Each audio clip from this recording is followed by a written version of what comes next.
അസ്സലാമു അലൈക്കും വറഹ്മത്തുള്ളാഹി വബറകാതുഹു.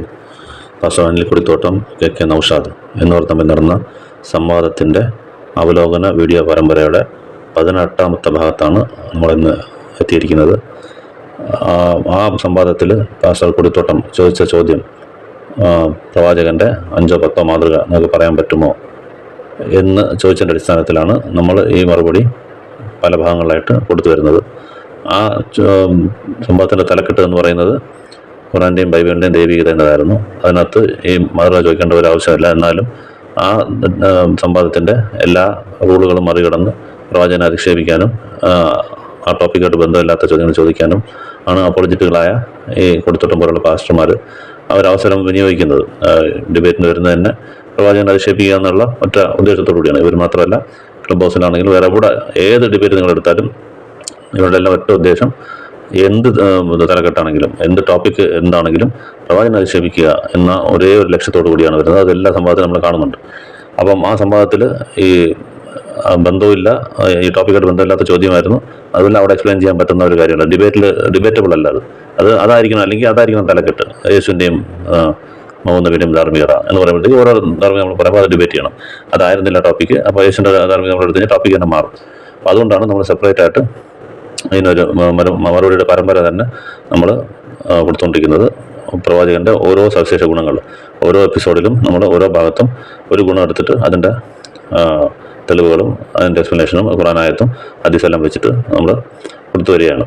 അപ്പം കഴിഞ്ഞ പാർട്ടിൽ ഒരു ഭരണാധികാരി എന്ന നിലയിൽ നിന്നുകൊണ്ട് എങ്ങനെയാണ് ജനങ്ങളെ ഒരു മാനുഷികമായ പരിഗണനയോടുകൂടി മനസ്സിൽ നമ്മുടെ ഉള്ളിൽ നിന്നും മനുഷ്യരെയാണ് നമ്മൾ ഭരിക്കുന്നത്, നമ്മളെ പോലെയുള്ള സഹജീവികളാണ് എന്ന ആ ഒരു വികാരത്തോടു കൂടി കാര്യങ്ങളെ കാണുമ്പോൾ പുറത്തു വരുന്ന മാനുഷികമായ ആ സ്നേഹവും അതുപോലെ അവരോടുള്ള ആ വളരെ സോഫ്റ്റായ പെരുമാറ്റങ്ങളും അങ്ങനെയെല്ലാം ഉള്ള മനുഷ്യസ്നേഹിയായ ഭരണാധികാരി എന്ന ഒരു തലക്കെട്ടിലാണ് കഴിഞ്ഞ വീഡിയോ കണ്ടത്. ഇന്നും ഭരണാധികാരി എന്ന നിലയ്ക്ക് തന്നെയാണ്, പക്ഷേ മറ്റ് വേറൊരു ഗുണം, ജനങ്ങളോട് തോളോട് തോൾ ചേർന്ന് നിന്ന ഭരണാധികാരി എന്ന ടോപ്പിക്കിലാണ് ഇന്ന് ഈ പാർട്ട് നമ്മൾ ചെയ്യുന്നത്. അപ്പം സാധാരണ ഭരണാധികാരി എന്ന് പറഞ്ഞാൽ അവർക്ക് അവരുടേതായ ഒരു ഭരണ സംവിധാനം കാണും, അവരുടെ ഒരു കൊട്ടാരം കാണും, അവരുടെ ഇരിപ്പിടം കാണും, അവിടെ ഇരുന്നുകൊണ്ടായിരിക്കും ഭരിക്കുന്നത്. സാധാരണ ജനങ്ങൾ വരുമ്പോഴത്തേക്ക് അവരെ കംപ്ലൈൻറ്റ് പറയാനാണെങ്കിലും അല്ലെങ്കിൽ അവരുടെ മറ്റു പരാതികൾ ബോധിപ്പിക്കാനൊക്കെ ആണെങ്കിലും അതിനൊരു പ്രൊസീജിയർ വെച്ചിട്ടുണ്ടാവും. ദൂരെ നിന്നിട്ട് കുമ്പിട്ട് വന്ന് വേണം പറയാനായിട്ട്. കുറേ സമയം വെച്ചേക്കും, കഴിയുമ്പോൾ വെക്കണം, അവർ ആജ്ഞാപിക്കും. ഇങ്ങനെയൊക്കെയായിരുന്നു ഭരണാധികാരികൾ ചെയ്തുകൊണ്ടിരിക്കുക. അന്നും ഇന്നും ഒക്കെ അങ്ങനെ തന്നെയാണ്. ഒരു ഭരണാധികാരി അടുത്ത് പോയി നമ്മൾ നിൽക്കുക എന്ന് പറഞ്ഞാൽ അത് എളുപ്പമില്ല. അതുപോലെ തന്നെ അവരും താഴെക്കടയിൽ ഒരു ജനങ്ങളുടെ അടുത്ത് വന്നിട്ട് ഒരു കാര്യത്തിന് ഇലക്ഷൻ അങ്ങനെ വന്നാൽ മാത്രം വന്ന് കെട്ടിപ്പിടിക്കുമെന്നൊക്കെ അല്ലാത്ത സമയത്ത് ഒരാളുടെ കാറിൽ അടിച്ച് സ്പീഡിൽ പോകും, വരും, ഒരു അപ്രോച്ചും കാണത്തില്ല. സാധാ ജനങ്ങളുടെ പ്രശ്നങ്ങൾ താഴെ കിടങ്ങി വന്ന് അവരുമായിട്ട് ഇടപെട്ട് അങ്ങനെ സംസാരിക്കുന്നതോ എന്തെങ്കിലും ചെയ്യുന്നതായിട്ടൊന്നും നമ്മൾ ഒരു കാലത്തും നമ്മൾ കണ്ടിട്ടില്ല. പക്ഷെ പ്രവാചകൻ്റെ കാര്യത്തിൽ നമ്മൾ അത്ഭുതപ്പെട്ടു പോകും. എങ്ങനെയാണ് ഇത്ര ജനങ്ങളോട് ചേർന്ന് നിന്ന് ഭരണാധികാരിയും പ്രവാചകനുമാണ്. ഭരണാധികാരി എന്ന് മാത്രം നമ്മൾ പറയുന്നെങ്കിലും പ്രവാചകനും കൂടെയാണ്. അത്രയ്ക്കും റെസ്പെക്റ്റും പദവിയുള്ള ഒരാൾ ആളുകളോടുകൂടി ഇത്ര എങ്ങനെ ചേർന്ന് നിന്ന് ജോലി ചെയ്യുന്നു അല്ലെങ്കിൽ ഇടപെടുന്നു എന്നുള്ളത് ഭയങ്കര നമുക്ക് അത്ഭുതം തരുന്നതാണ്. അങ്ങനെയുള്ള കുറച്ച് സംഭവങ്ങൾ കാണാം.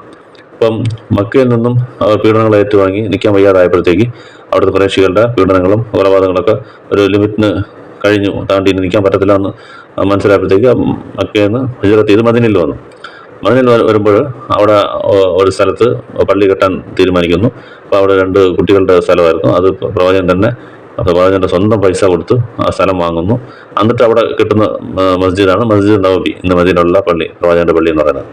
ആ പള്ളി നിർമ്മിക്കുമ്പോൾ പ്രവാചകൻ തൻ്റെ സ്വന്തം കൈ കൊണ്ട് ആ കിട്ടാനുള്ള അതിൻ്റെ കല്ലുകളും ചുടുകട്ടകളും സ്വന്തമായിട്ട് എടുത്ത് അങ്ങോട്ടും ഇങ്ങോട്ടും ട്രാൻസ്പോർട്ട് ചെയ്യുന്നതും അത് വെച്ച് കെട്ടുന്നതൊക്കെ നമുക്ക് കാണാം. പ്രവാചകനാണ്, ഇത്രയും വലിയ അനുയായികളൊക്കെ ഉണ്ട്. പുള്ളിപ്പം ഇന്ന് ഇവിടെ ഒരു മസ്ജിദ് കെട്ടുമെന്ന് പറഞ്ഞാൽ മാറിയിരിക്കുകയായിരുന്നു. പക്ഷെ ചെയ്യുന്നില്ല, സ്വന്തം കൈ കൊണ്ട് തന്നെ ഇറങ്ങി ജോലി ചെയ്യുവാണ് ആ പള്ളി പണിയാനായിട്ട്.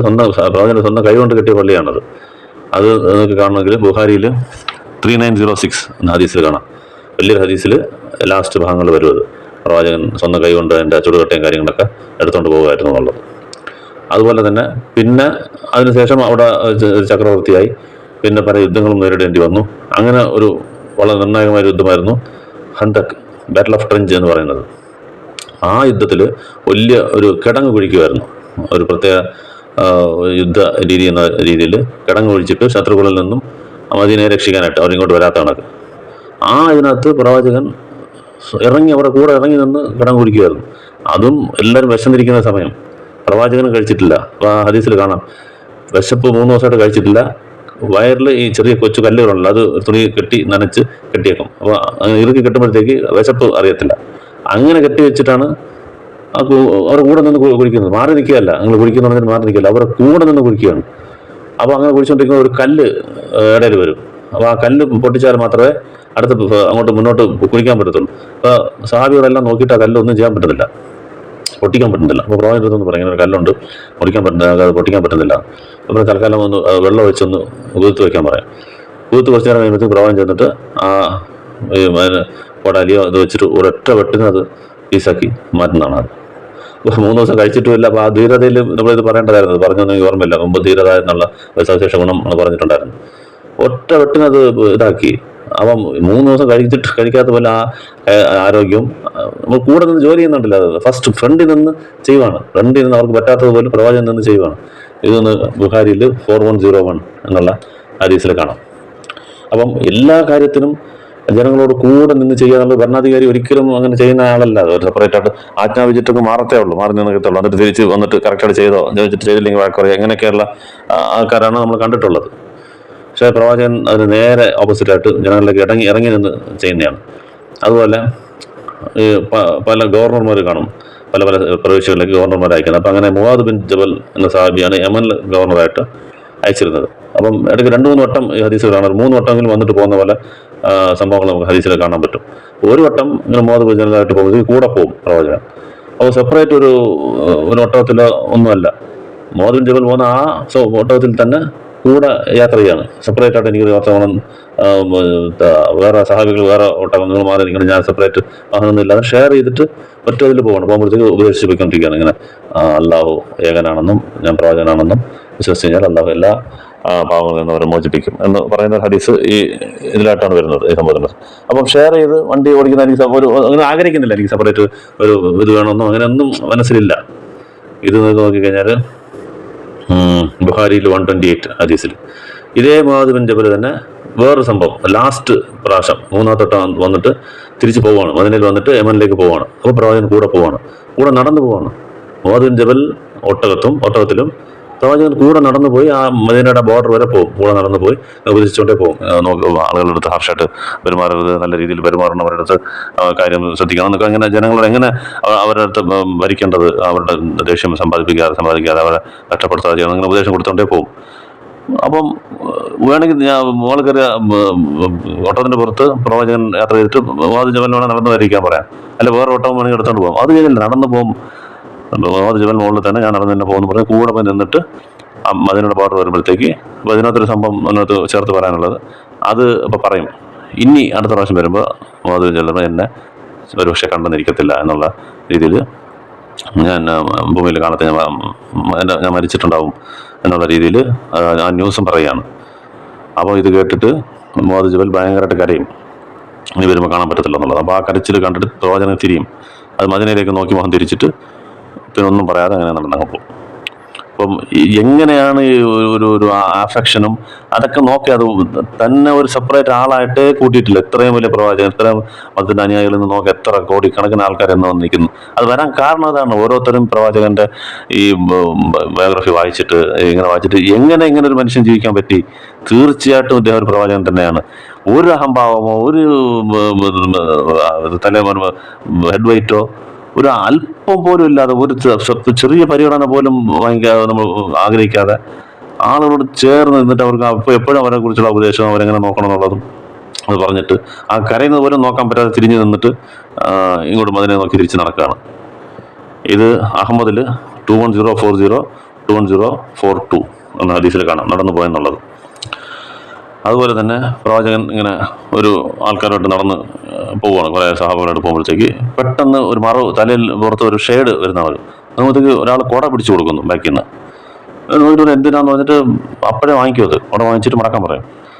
ഇത്രയും കൂടെ പോകുമ്പോൾ ഇത്രയും പേര് ഒന്നിച്ച് പോകുമ്പോൾ എല്ലാവർക്കും കുടയില്ല. അപ്പോൾ എനിക്ക് മാത്രം എന്തിനാ, ഞാൻ നിങ്ങളെപ്പോലെ മനുഷ്യനാണെന്ന് പറഞ്ഞിട്ട് ആ കുട മടക്കി കയ്യിൽ വെച്ചേക്കും. ചുമ്മാ പറയുന്നതല്ലേ, ഇതൊന്നും ആവശ്യമില്ല എന്ന് പറഞ്ഞിട്ട് അങ്ങനെ നടന്നു പോകല്ല. ആ കുട മടക്കി പിന്നെ പിടിക്കാതിരിക്കാനായിട്ട് സ്വന്തം കയ്യിൽ വെച്ചിട്ട് മടക്കി പിടിച്ച് നടന്നു പോകുന്ന കാണാം. ഇത് ബൈ ഹക്കിയിൽ 14430 എന്നതിനകത്ത് കാണാം. അപ്പം ഒരു ചെറിയ രീതിയിൽ പോലും എനിക്ക് ഒരു എൻ്റെ കൂടെ വരുന്നത് മനുഷ്യനാണ്. സഹാബ്, ഞാൻ ചക്രവർത്തി ആയിരിക്കാം, പ്രവാചകനായിരിക്കാം, ഞാനും മനുഷ്യനായ എനിക്ക് കിട്ടുന്ന അതേ ചൂടായിരിക്കും അവനും കിട്ടുന്നത്. എനിക്കങ്ങനെ ഇത് വേണ്ട. വന്നാൽ എല്ലാവർക്കും വേണം കൂടെ, ഇല്ലെങ്കിൽ ആർക്കും വേണ്ട എന്നുള്ള ഇത് ഓരോ സെക്കൻഡ് നമ്മൾ അതിശയിക്കും. ഓരോ സെക്കൻഡ് പ്രവചൻ്റെ ഓരോ ചെയ്തികൾ, എത്ര ചെയ്തികൾ, നമ്മൾ എത്ര ഹദീസുകൾ പറഞ്ഞു, എത്ര സംഭവങ്ങൾ പറഞ്ഞു. ഇങ്ങനെ എല്ലാം കൂടെ ഒരു കോമ്പിനേഷൻ ഒരാളെ നിങ്ങൾ കാണിക്കും. ഒരാൾ നിങ്ങൾ തെരഞ്ഞ് മഷിയിട്ട് നോക്കിയാൽ മൊത്തം ചരിത്രത്തിൽ നോക്കിയാലും ഇത് കണക്ക് ഒരാളെ നിങ്ങൾക്ക് കിട്ടത്തില്ല. അതുകൊണ്ടാണ് നമ്മൾ ആവർത്തിച്ച് പറയുന്നത് പ്രവാചകനാണ് ഞങ്ങളുടെ മാതൃകാ പുരുഷൻ.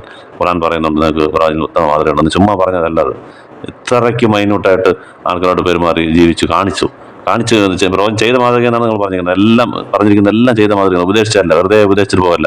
നിങ്ങളെല്ലാം ഒന്നായിരിക്കണം, വ്യത്യാസം പാടില്ല എന്ന് പറഞ്ഞല്ല. സ്വന്തം കാര്യത്തിൽ വരുമ്പോൾ പ്രവചനം എങ്ങനെ പെരുമാറി എന്നുള്ളത് ചെയ്ത് കാണിച്ചാണെന്നുള്ളതാണ് നമ്മൾ പറഞ്ഞുകൊണ്ടിരിക്കുന്നത്.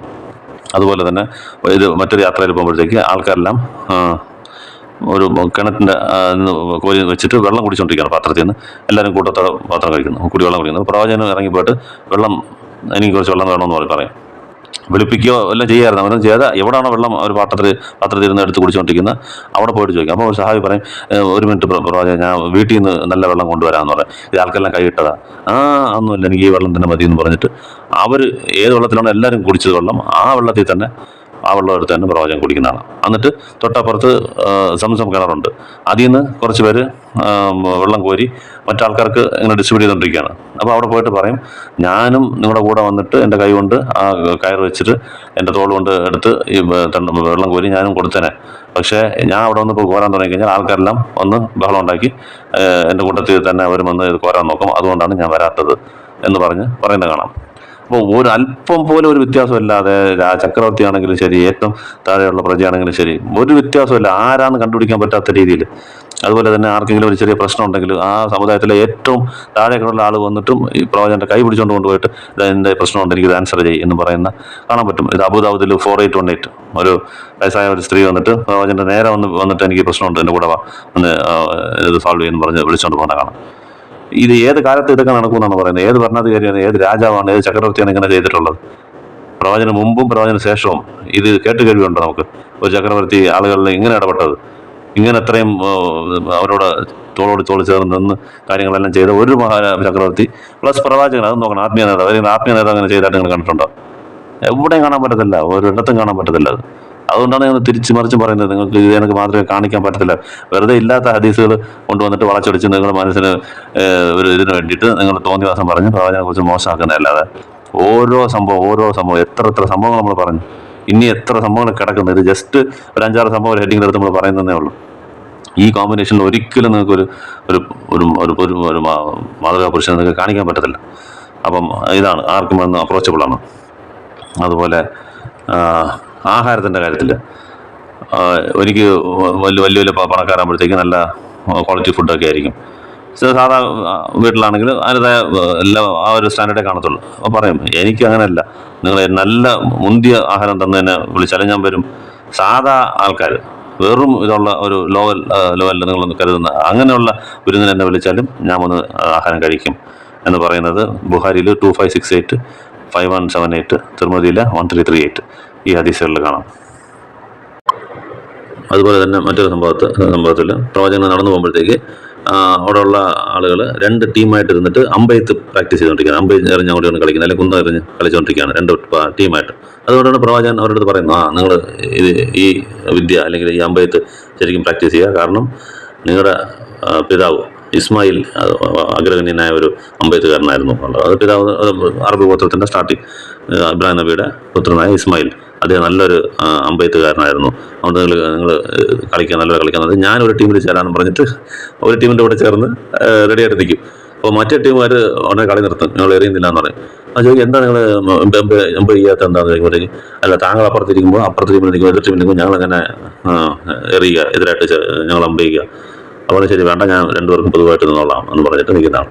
അപ്പം ഈ എവിടെയെങ്കിലും നമുക്കിത് കാണാൻ പറ്റുമോ? ഭരണാധികാരി വന്നിട്ട് ആൾക്കാർ കളിക്കുമ്പോൾ വിനോദത്തിൽ ഏർപ്പെടും, അവരെ കൂടെ നിന്ന് കളിക്കുക, അവരുടെ ടീമിൽ നിന്നിട്ട് ഇതെല്ലാം എവിടെയും കാണാൻ പറ്റത്തില്ല. അത് പിന്നെ എനിക്ക് വേണ്ടി നിങ്ങൾ എഴുന്നേറ്റ് നിന്ന് ഒരിക്കലും റെസ്പെക്റ്റ് ചെയ്യരുത് എന്ന് പറഞ്ഞത്. ലോകത്ത് ഒരാളും പറയത്തില്ല. ഒരു സാറാണെങ്കിലും, ഒരു ചെറിയ മാനേജറാണെങ്കിലും, ഒരു ഓഫീസറാണെങ്കിലും, ഒരു പഞ്ചായത്ത് ഓഫീസർ മെമ്പറാണെങ്കിലും, ഒരു ഗ്രേഡ് മുകളിലാണെങ്കിലും അയാൾ എഴുന്നേറ്റ് നിൽക്കുന്നതാണ് നമ്മൾ ഇന്നും കാണുന്നത്. ഇത്ര വലിയ പവറിലിരിക്കുന്ന ഒരു മനുഷ്യൻ ഒരിക്കലും എനിക്ക് വേണ്ടി റെസ്പെക്റ്റിന് വേണ്ടി നിങ്ങൾ എഴുന്നേറ്റ് നിൽക്കരുത്, കാല് വയ്യ അല്ലെങ്കിൽ ഒരു എക്സസൈസിന് വേണ്ടി അങ്ങനെയൊക്കെ എഴുന്നേക്കാറില്ല. എന്നെ കണ്ടിട്ട് എഴുന്നേൽക്കുന്നത് ഒരിക്കലും പാടില്ല. മനുഷ്യന് വേണ്ടി എഴുന്നേറ്റ് നിൽക്കാൻ പാടില്ല എന്ന് പറയുന്ന ഹദീസ് അബൂദാവൂദ് 5230, തിർമിദി 2754. അപ്പം ഇതേപോലെ ജനങ്ങളോട് ഇറങ്ങിച്ചെന്ന് അവരോട് തോളോട് തോൾ ചേർന്ന് അവരുടെ പ്രശ്നങ്ങളിൽ ഇടപെടുകയും അവർ ചെയ്യുന്ന കണക്ക് തന്നെ ഇറങ്ങി അവരോട് ജോലി ചെയ്യുന്ന ഒരു ജനനേതാവും ഒരു മഹാചക്രവർത്തിയെ നിങ്ങൾക്ക് കാണിക്കാൻ പറ്റത്തില്ല. ഇതും പ്രവചൻ്റെ ഒരു സവിശേഷ മാതൃകയായിട്ട് നമ്മളിവിടെ കാണിക്കുന്നു. അതുപോലെ ബാക്കിയുള്ള ഇൻഷാ അല്ലാഹ് ഇനിയുള്ള അടുത്തടുത്ത മാതൃകകൾ അടുത്ത ഭാഗങ്ങളിൽ കാണാം. അസ്സലാമു അലൈക്കും.